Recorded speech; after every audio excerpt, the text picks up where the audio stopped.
Hi guys, welcome back to our channel. In today's video, I'm going to be sharing my birth experience, my birth story. I had the baby on September 1st, and it's kind of a long one. Also, excuse my appearance, excuse the background, but we're just gonna get into it. Trigger warning, very traumatic, and talk of blood. If that freaks you out, like, I would click out of this video. So we're gonna start from the beginning. On Friday night, I started feeling a little bit sick. That was the 27th. And then the 28th, I started feeling a lot more sick. I was running a fever on and off. I had a cough. I still have a cough. My fever would come and go. And then that night, it spiked to 100.9. So I called my mother-in-law. And I was like, what should I do?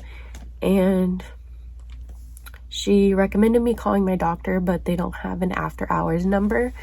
So I called the hospital and they said I could continue taking Tylenol or I could come in. So I decided to go in for my baby's safety because 100.9, that's kind of high.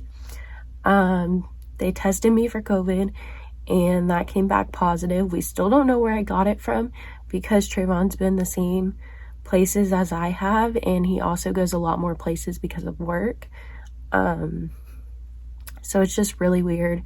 And so the next day I felt a lot better. They prescribed me cough medicine and nausea meds, which I didn't need the nausea meds. But my fever went away. It was just the cough. I let my OB know on that Monday, and he prescribed me a different cough medicine, which has helped me a lot more. So I was doing fine, like no fever, just the cough. And I had a virtual visit with my doctor on that Tuesday. And the plan was, once my 10 days was up, we were gonna induce me because I had no dilation.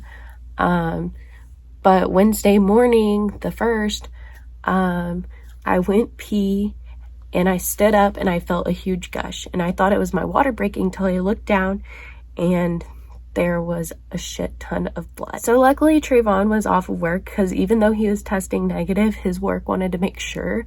So he was actually supposed to be getting a COVID test at the time, but I called to him, and Trayvon lives down the street, so it didn't take him that long to get here. So I already had my hospital bags packed, so I just was grabbing those, and then I had to grab Piper's kennel and her bag and put her downstairs. And so we went to the hospital, and Trayvon couldn't be with me at first since I do have COVID. So they hooked me up to a monitor. Like, the baby's heartbeat was fine. She was kicking the monitor. She was moving like crazy. So my doctor showed up and he was like, I think because you have COVID, it caused a placental abruption, which is basically your placenta is starting to detach, and you don't want that to happen until, like, whenever you're like giving birth and whatnot and afterwards. So he was like, we're gonna have to do a C-section.